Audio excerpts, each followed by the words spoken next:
महाराष्ट्र में कल 11 सीटों पर एमएलसी इलेक्शन से पहले टेंशन बढ़ गई है।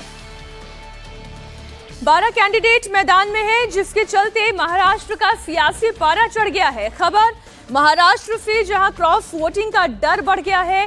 इसके चलते अब सभी पार्टी अपने विधायकों को लेकर होटल में शिफ्ट हो रही है। बाड़ेबंदी की तस्वीर एक बार फिर से महाराष्ट्र से आ रही है।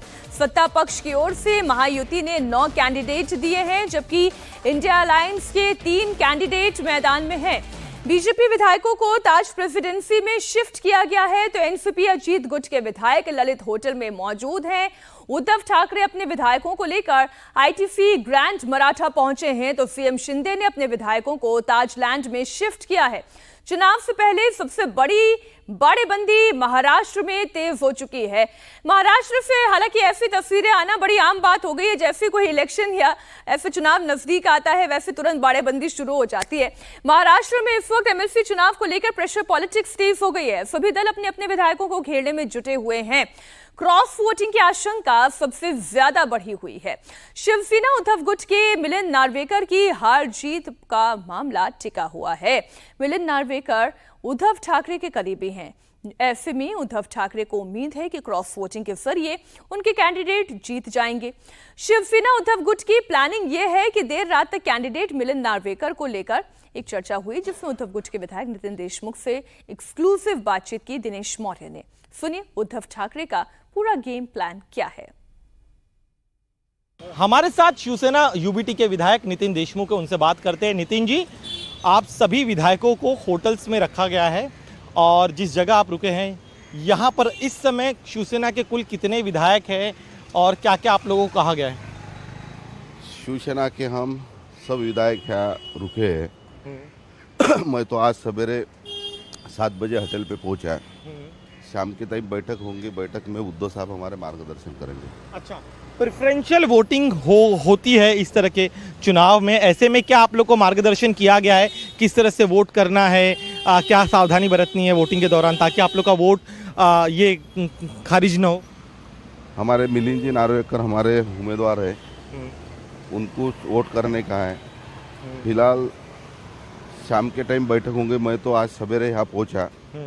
शाम के टाइम उद्धव साहब हमारे को मार्गदर्शन करेंगे। लेकिन आप लोग के पास नंबर्स नहीं है, ज़रूरी आंकड़े नहीं है, तो ऐसे में जो नंबर आपको और एक्स्ट्रा चाहिए उसका जुगाड़ कैसे होगा? सियासत में सब कुछ होता है। अच्छा, 2 और 2 कभी 4 नहीं होते, 6 हो जाते हैं। अच्छा अच्छा, तो क्या 2 और 2 6 आप लोगों ने कर लिया है, करना बाकी है? वो पता चलेगा वोट होने के बाद। अच्छा, देखिए भले ही आप लोग की शिवसेना 2 हिस्सों में बढ़ गई है, लेकिन अभी भी आप लोगों के रिश्ते अन्य विधायकों के साथ हैं, तो ऐसे में क्या बातचीत हो रही है शिंदे गैंग के विधायक हो या फिर जो है बीजेपी के विधायक? नहीं, मैं तो एक छोटा सा कार्यकर्ता हूँ, आमदारू। अब महाराष्ट्र में किस पार्टी के पास कितने एमएलए हैं, किसकी ताकत कितनी है और कहां से ये ताकत कम होने की संभावना है, यह आशंका है। दिनेश मौर्य इस वक्त महाविकास आघाड़ी कैंप से लाइव तस्वीरें और जानकारी लेकर हमारे साथ जुड़ गए और साकेत राय महायुति कैंप की जानकारी आप दर्शकों को देंगे। दिनेश, क्या समझ में आ रहा है, कहां कितनी सेंधमारी होने की संभावना या आशंका? देखिए, महाविकास आघाड़ी के सिर्फ एकमात्र उम्मीदवार जो कांग्रेस के उम्मीदवार है प्रज्ञा सातव, वही जीत सकती है। पर्याप्त नंबर कांग्रेस के पास है, लेकिन शिवसेना यूबीटी के उम्मीदवार जो है मिलिंद नार्वेकर, साथ ही में जयंत पाटिल जिनका समर्थन शरद पवार ने किया है, उनके पास पर्याप्त नंबर नहीं है। तो इन दोनों ही उम्मीदवार जो है वो कोशिश कर रहे हैं कि महायुति के विधायकों से संपर्क किया जाए, किसी तरह से हॉर्स ट्रेडिंग कर उनके जरिए जो है नंबर्स मंगाया जाए, इस तरह का आरोप लग रहा है इन दोनों उम्मीदवारों पर।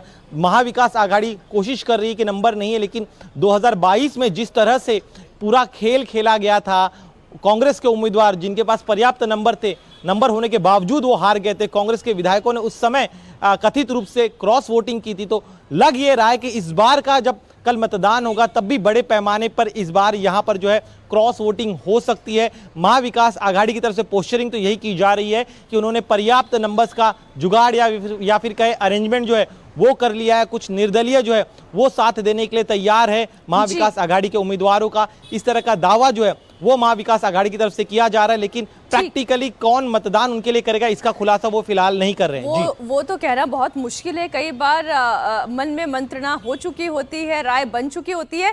साकेत, महायुति कैंप की रणनीति क्या है?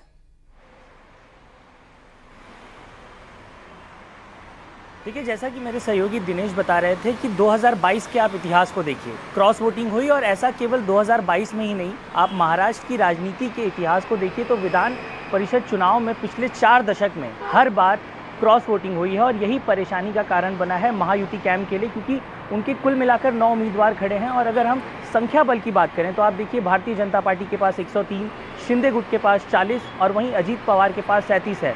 अब ये पूरा आंकड़ा एक साथ अगर जोड़ा जाए तो 180 का होता है।